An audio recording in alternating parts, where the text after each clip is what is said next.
Good morning, ladies and gentlemen. In this video, I'm about to reveal the subtle art of speaking so people respect you without ever having to raise your voice. Stick around because these game-changing tips could transform the way you communicate for good. Trust me, you won't want to miss this. It's not about being the loudest, smartest, or most experienced. It's about how you speak. In this video, I'm spilling the tea on ways to speak so people can't help but respect you.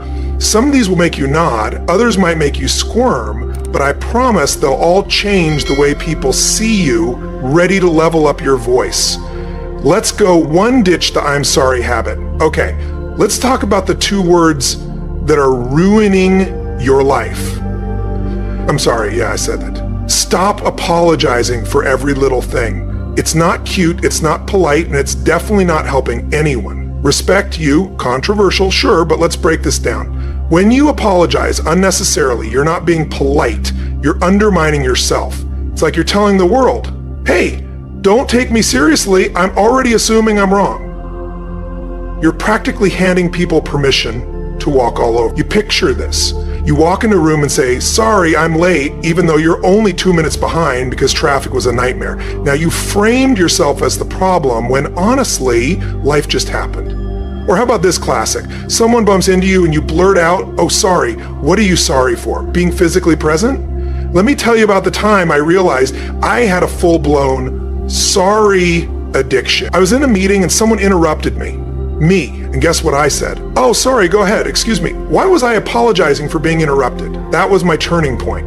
So I started catching myself every time I was about to say, I'm sorry, I stopped and asked myself, do I actually owe anyone an apology, or am I just trying to soften the moment? Spoiler alert, 90% of the time, there was no reason to apologize. Apologizing when it's unnecessary isn't just a habit, it's a mindset. It's like you're apologizing for existing, for taking up space, for being human. And if you keep doing it, guess what? People will start to believe you. They'll see you as someone who's always in the wrong, someone who doesn't value themselves enough to stand tall. But here's the reality. You have every right to take up space, to express your opinions, and to make mistakes. Respect doesn't come from apologizing constantly. It comes from owning your presence and embracing your imperfections.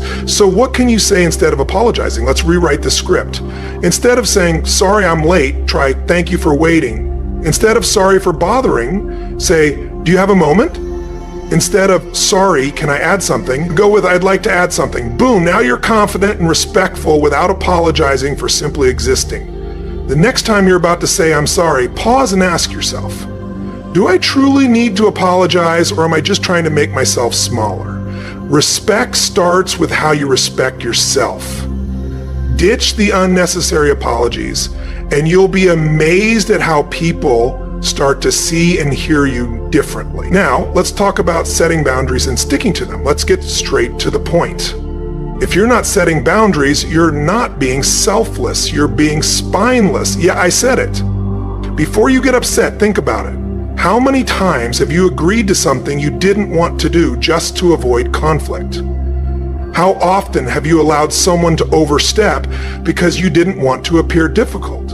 Here's why: boundaries aren't just nice to have, they're essential for respect. Boundaries aren't about keeping people away. They're about teaching others how to engage with you respectfully. Think of them as the rules of your personal game. No boundaries, no rules. And without rules, people will engage with you however they want. Spoiler alert, that rarely ends well for you. Let me make it simple. When you don't set boundaries, you're essentially saying, your comfort is more important than my peace of mind. Does that sound familiar? That's why you end up answering texts at 2 a.m. or working late because someone else failed to finish their task. Here's where it gets controversial. When you begin setting boundaries, people will get upset. Why? Because they're used to you bending over backward for them. Trust me, I've been there. One time I told a close friend I couldn't help them move because I had other plans. Their response? A guilt trip. Wow, I thought I was someone they could rely on, and for a moment I almost gave in, but then I realized it wasn't about me being a bad friend. It was about them not respecting my time, so I held firm to my boundary. And you know what? They found someone else to help, and we're still friends. And then I opened up the video camera and I showed my son again, the gloomy look in his eyes. People will adjust, but only if you hold the line. I'll never forget the day I realized my lack of boundaries was costing me my peace. I had this coworker who constantly dropped last-minute tasks on me. At first I would say, sure, no problem, because I wanted to be helpful.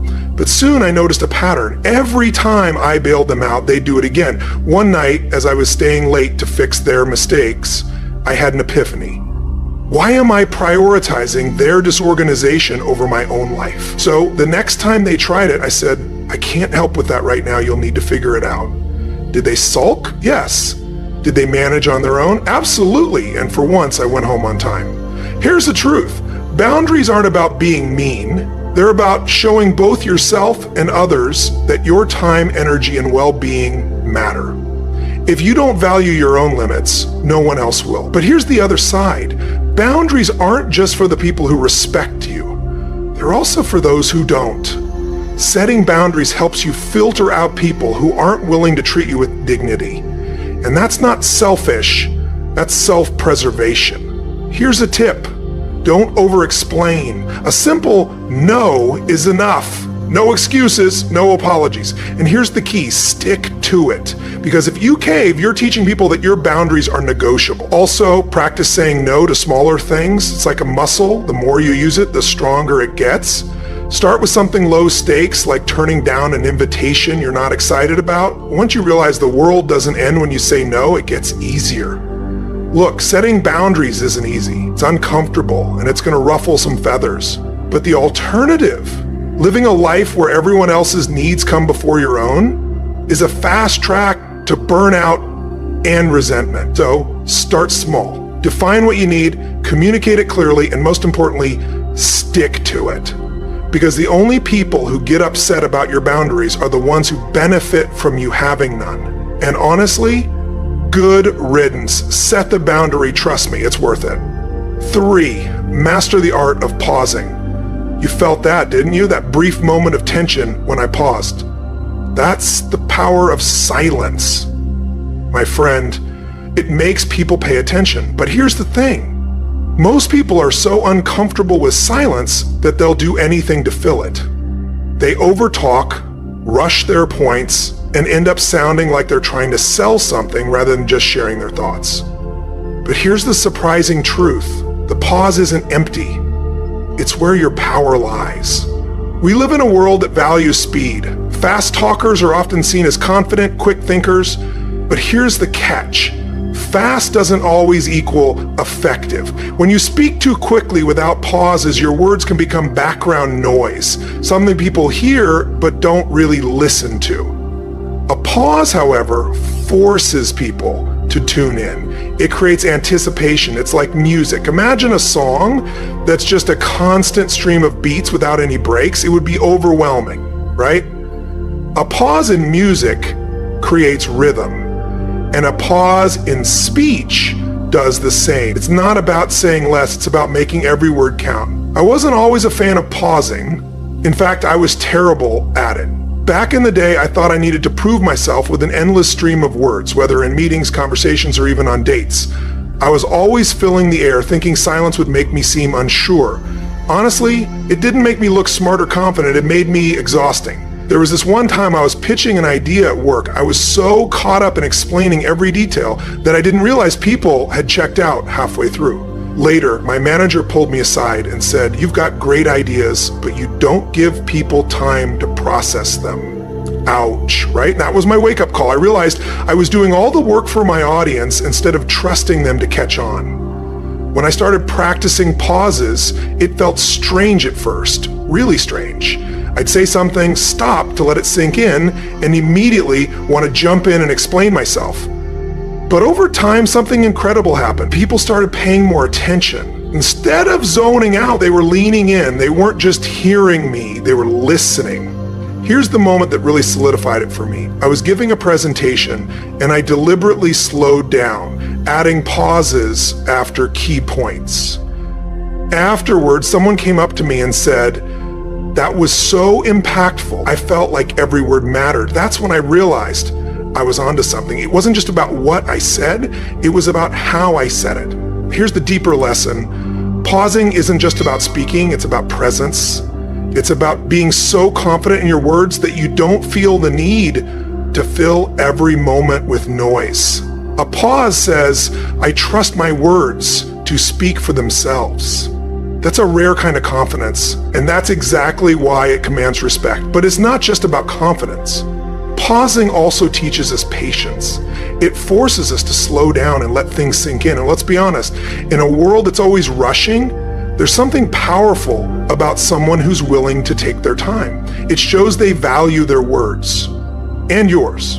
Now let me address the critics, because I know you're out there. You're probably thinking, if I pause, people will think I'm lost or unsure. Let me flip that. For you, pausing doesn't make you look unsure. It makes you look deliberate. It signals to people that you're thinking, being intentional, and not afraid of a little silence.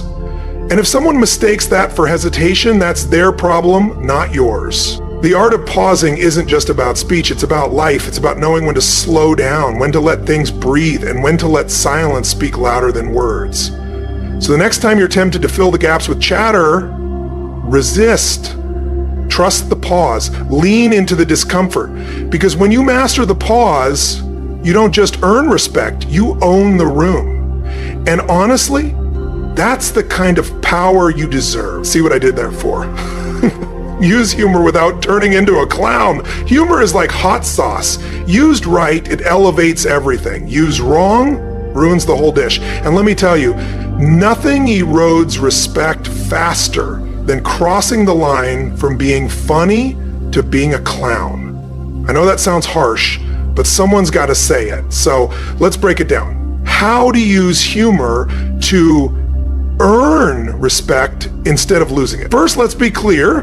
Humor is a fantastic tool. It breaks tension, builds connections, and can even make you seem smarter. Yeah, studies back that up. But here's the controversial part. If you're not careful, humor can backfire. Rely too much on jokes, especially self-deprecating ones, or constantly play the fool, and people will start seeing you as, well, a fool. And trust me, no one respects a punchline that doesn't know when to quit. Here's where it gets real. I used to be that guy, the one who always had a joke ready, even when the moment didn't call for it. I thought I was being charming, but in reality, I was undermining myself. I'll never forget this. One time, in a meeting, I cracked a joke about my workload, something like, oh, I'm just here to make spreadsheets look pretty. Everyone laughed, but afterward, my manager pulled me aside and said, you're too good at what you do to downplay yourself like that. That hit me hard.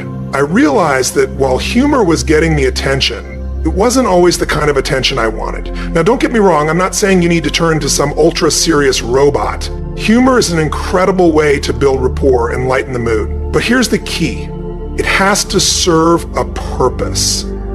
Are you using humor to connect with people, or are you using it to deflect, distract, or beg for approval? For example, self-deprecating humor can be great in moderation. It shows humility and relatability. But if you're constantly the butt of your own jokes, people might start to believe it. There's a fine line between laughing with people and giving them permission to laugh at you. Here's the deeper message. Humor is about timing, intent, and balance. When used thoughtfully, it's a sign of intelligence and confidence. But when it becomes a crutch, it's a sign of insecurity. And I know, because I've been there. There was a time in my life when I used humor to avoid difficult conversations. If someone gave me critical feedback, I'd crack a joke to deflect. If I felt uncomfortable in a serious discussion, I'd turn it into a laugh fest. And you know what happened? People stopped taking me seriously. I had to learn that respect doesn't come from being the funniest person in the room. It comes from knowing when to be serious and when to be lighthearted. The trick is finding that sweet spot. Humor should add to the conversation, not take away from it. It should make people feel connected, not distracted. And most importantly, it should reflect your confidence, not your insecurity. A well-timed joke can show that you're sharp and in control, but a constant barrage of jokes can make you look like you're trying too hard. And let's not forget, humor can be risky. Sarcasm, for example, can either make you look witty or make you look like a jerk. It all depends on how it lands. Dark humor, same deal. Know your audience, and for the love of all things, read the room. There's nothing more cringeworthy than a joke that bombs because it was tone deaf. At its core, humor is a form of communication, and like any other form of communication, it reflects who you are. Are you using it to build people up or tear them down? Are you masking your insecurities or showing your confidence? Because here's the truth. Respect isn't about how many people laugh at your jokes.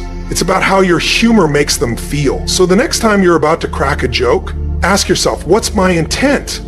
Am I using humor to connect, or am I hiding behind it? Because when you strike that balance, when you use humor with purpose and confidence, you're not just funny, you're unforgettable. And hey, if all else fails, just remember, dad jokes are always a crowd pleaser, unless they're terrible, in which case, maybe rethink your strategy. 5, drop the gossip. Let's get controversial. Gossip. You know that juicy little tidbit about Karen from accounting, or that thing your friend swore you wouldn't tell anyone? That's wrong. You didn't pay for the gossip suck. 2, do you mind if I ask what it is that makes you laugh? We've all done it, right? But here's the brutal truth. Gossip doesn't make you look interesting. It makes you look untrustworthy. And if you're the one spilling all the tea, guess what?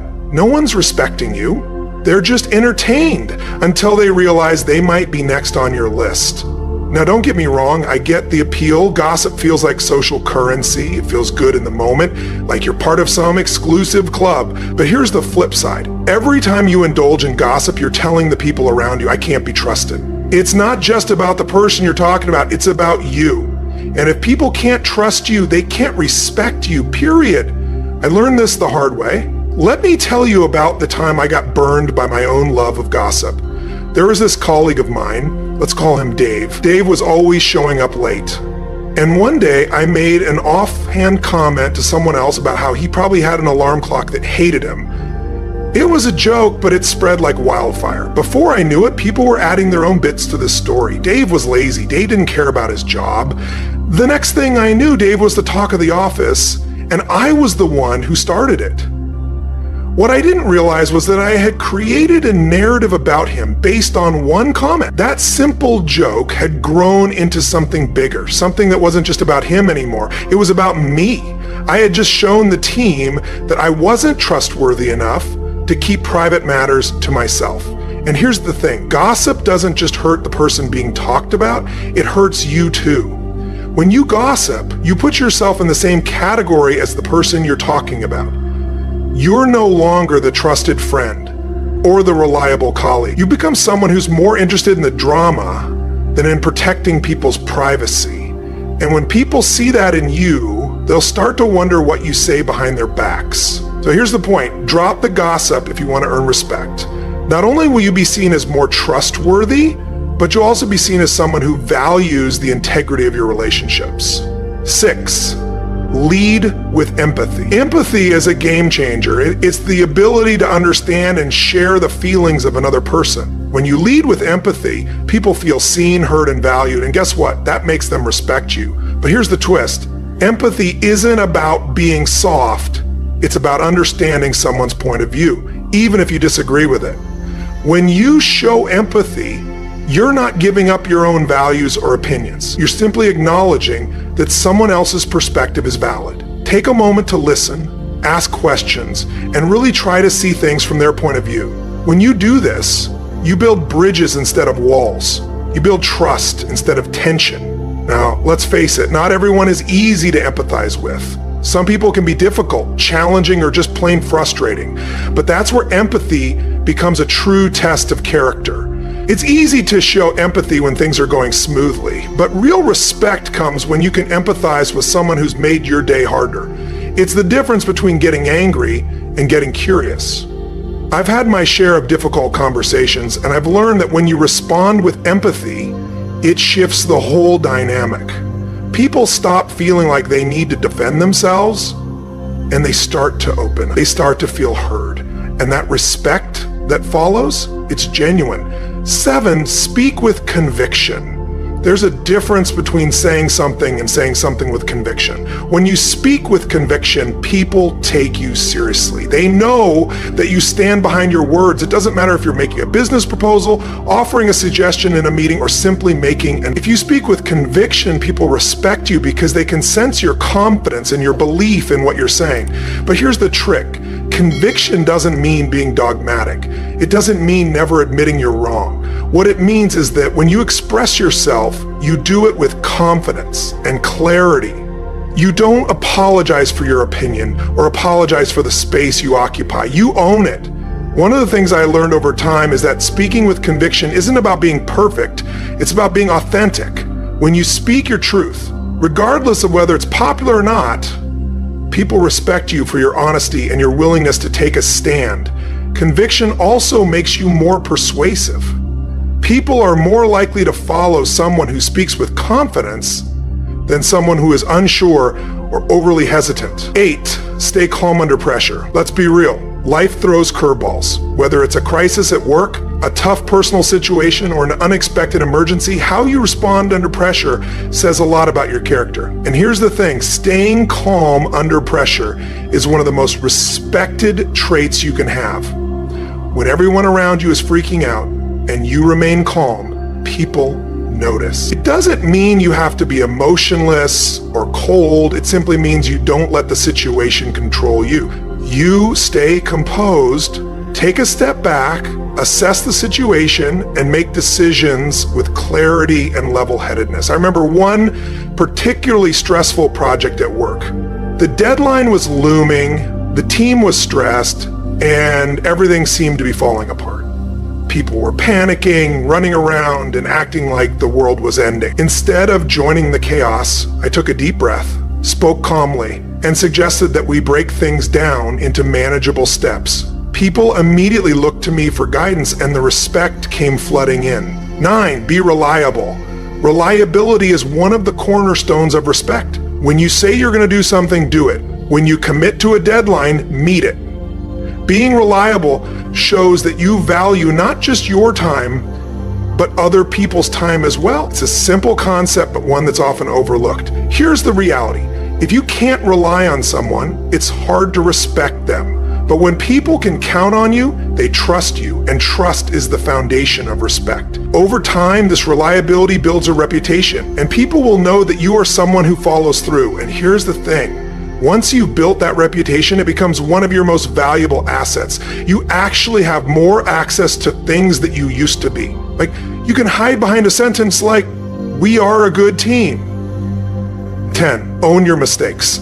Nobody's perfect, mistakes happen, but what truly matters is how you handle them. When you own up to your mistakes, you show humility and responsibility. You also show that you're not afraid to admit when you're wrong. That takes courage, and it earns respect. I've made plenty of mistakes in my career, and I've learned the hard way that trying to hide them only makes things worse. The moment I learned to own my mistakes and take responsibility, people began to trust me more. They saw me as someone who could be honest, even when it wasn't easy.